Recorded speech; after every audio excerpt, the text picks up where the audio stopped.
Hey, I thought I'd go through a pretty relatively new song from The Who, Tea and Theater, off their album Endless Wire. I like this song both because of the lyrics and also there's a bunch of interesting stuff going on. Really unifies much of Pete's playing, harkening back to stuff that was influential from his very early days, stuff that shows up on Tommy, and some themes that go all the way through. What's different about this, you can play lots of Who songs without ever having to worry about being in different tuning. This is a case where he uses a different way of tuning the guitar. And I got to get a shout out to Litgo here. The song is a modified open G. And the modification is something that I didn't pick up on myself. I just couldn't get it quite sound right until Litgo pointed me in the right direction. So at whotabs.net, you can find helpful stuff from him. In the basic open G of the stuff that Keith Richards made famous, and that we'll talk about his influence on Pete in a minute, we've got low note is D, then G, then D again, then G, then B, and then the high note for Keith Richards in the open G, this one would be D. Now that's actually a C, and that's the modification. But if you had that as a D, you'd have the notes D, G, and B throughout. The 1, 3, and 5 of the G chord, which is why when you strum it, you get nothing but a pure old G chord. Now what Pete does is, he tunes it down, that D, that high D, he tunes it down to a C. And that makes for some interesting changes. When you're strumming, as he does, just the open chords, it's not a full actual G at this point. It's a G with, in addition, a C. So it's got a B and a C, and that's going to make it officially, we'll call it a G add 4 instead of a G sus 4, because it's actually got the third in it. It's got the B. The other interesting thing is when he uses the C shape, unlike what Richards is doing, when Richards does it, because he's got that D here, that would actually be a C9 or a C add 9. But when Pete tunes that string to a C, we've got the notes of a C chord. We got our E, G, C, and then another C here. So it's really just a plain C. So now let me mention the Keith Richards influence, because it's going to show up not just in this tuning, but in the kind of chord shapes that gets used. And it's something that Pete used in this song, in its modified open G version, but also, interestingly, in lots of other songs when he was using just standard tuning. All right, so let me change the tuning of the guitar and show you what I mean. Let me just quickly run through a couple of Keith Richards type sounding riffs. I retuned the high string to get it back up to a D, and then going to put a capo on it. Here we got a capo at the 5th.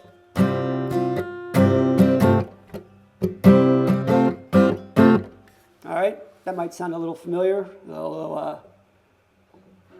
Start me up. If we move the capo down to the 4th,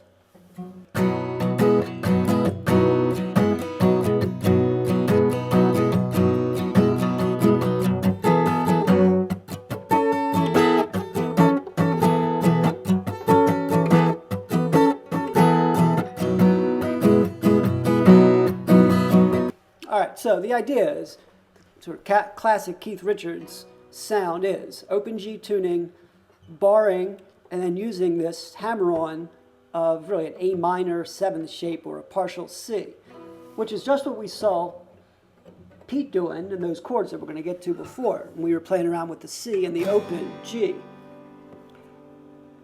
Now, one of the things, just as a side note, the reason Richards often, when he's playing electric guitar, he takes off he takes off the top string, that low D, is because if it's a G chord that he wants, by having that D string in there, that actually becomes the lowest one, which makes it not just a G, but an inverted G, because the lowest note is going to be a D, not a G. So to make that not clutter up his sound, he just takes that string off, which is why you often see him playing with just 5 strings. All right, but let me show you how this shows up in Pete's playing. And Pete himself admitted that, Richards was one of his idols, and that he learned a great bit watching Richards playing. All right, now we're back in standard tuning, but let me show you a couple of familiar sounding Pete moves.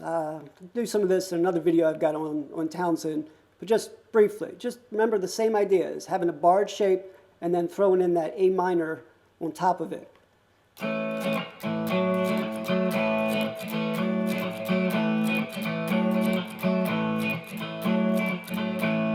From However Much I Booze, more famously in Who Are You?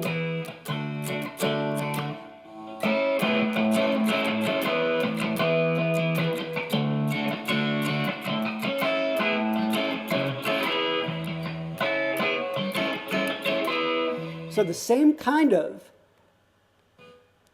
barred on and off with that A minor shape up and down different places on the neck is one of Pete's favorite moves, and he got it from Keith Richards. Now the interesting thing about the Tea and Theater song is he's doing it again, but he's doing it actually in the modified open G, which is actually much closer again to what Keith Richards himself does.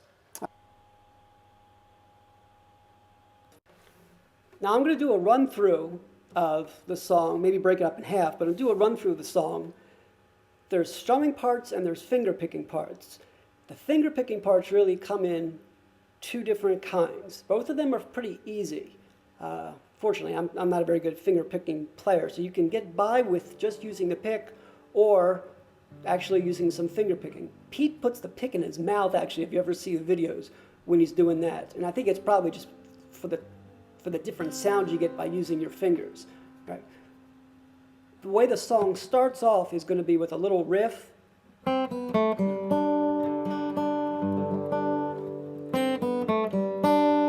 That starts off the song. We have some tea at the theater with me. And the riff that goes with that part is going to be simply from the 5 down to the 3rd to the 2nd.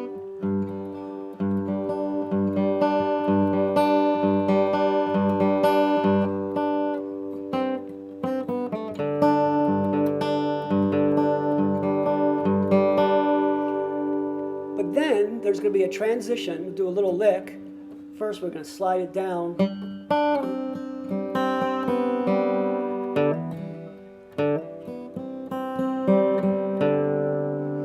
And then we're going to get, as the verse gets going, we're going to get a different pattern working. And that pattern is going to be, essentially, instead of moving down, it's going to be working up. 1st string, 2nd string, and the 5th.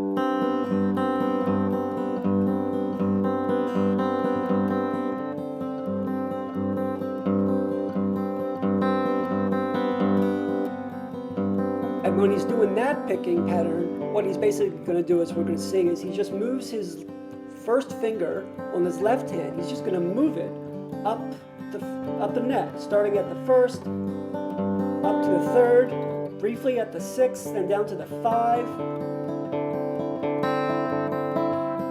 and up the 8th, briefly at the 10th, before it goes up to the 13th, briefly at the 15th, before it goes down to the 13th. And then we're going to get the strumming. So 2 different picking patterns to be on the lookout for. Now when it comes to the strumming, the chords that we're going to use that, we'll call it a G, but it's not really just the G, just strumming open. Then we're going to use that C, partial C, that's familiar if you think about basically how the strings, though it's an alternate tuning, the strings B, G, and D are 2nd, 3rd, and 4th strings. They're the same as they are in a regular standard tuned guitar. So if you just think about the chords when you're playing with those shapes, nothing changes. So we got our C there. We're going to play back and forth between the G and the C. And then we're going to get a little cycle of fifths going. We're going to move up and start with an F. And if F is the 1, then this 5 is going to be C. So think about an F.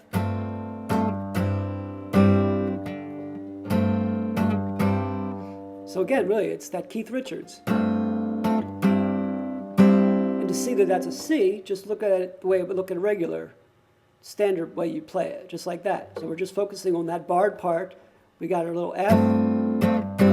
So F, C, then C, G. So again, 1 to the 5. This time C is the 1, G is the 5. Then we move all the way up, and we're going to continue with the G. Now we're up at the 7th fret, and the 5th of, if G is 1, then the 5th is going to be D. So we're going to get, you can actually fret the 5th string at the 7th fret, because that is a D, given that the open one is a G. And then we're going to work our way down,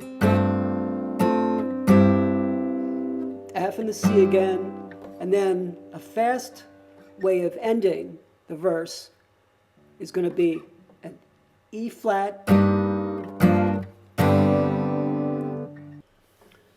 So once we do that quick, one of us, me, all of us.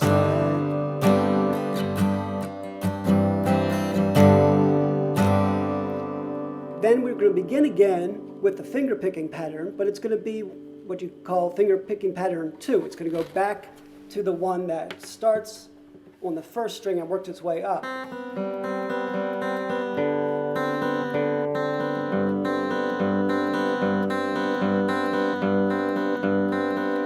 Where we're going to again move our index finger up the neck. When that ends, we're going to get a second round of strumming. This time it's going to be shorter. What we're going to get at this time, the way the song is ultimately going to end, is once we get back up to the 13th, all of us sad. So the C, G, all of us free.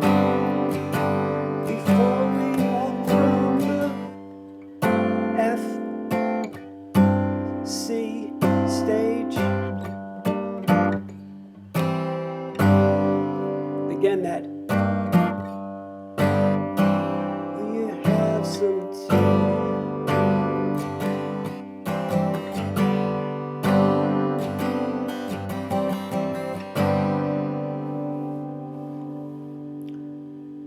And then we're going to end the song with our little lick that we began the song with. That little.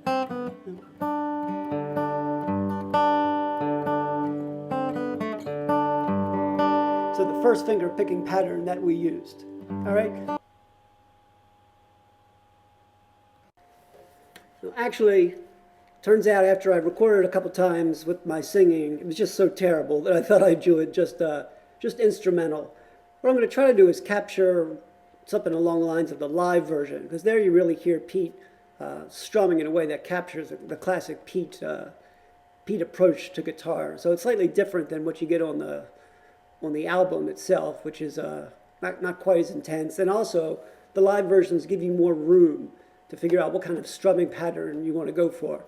So the key is to try to find something basically as fairly smooth as you can, and throw in the flourishes where you think you can get them in and get them to sound right. All right, so let's give it a try.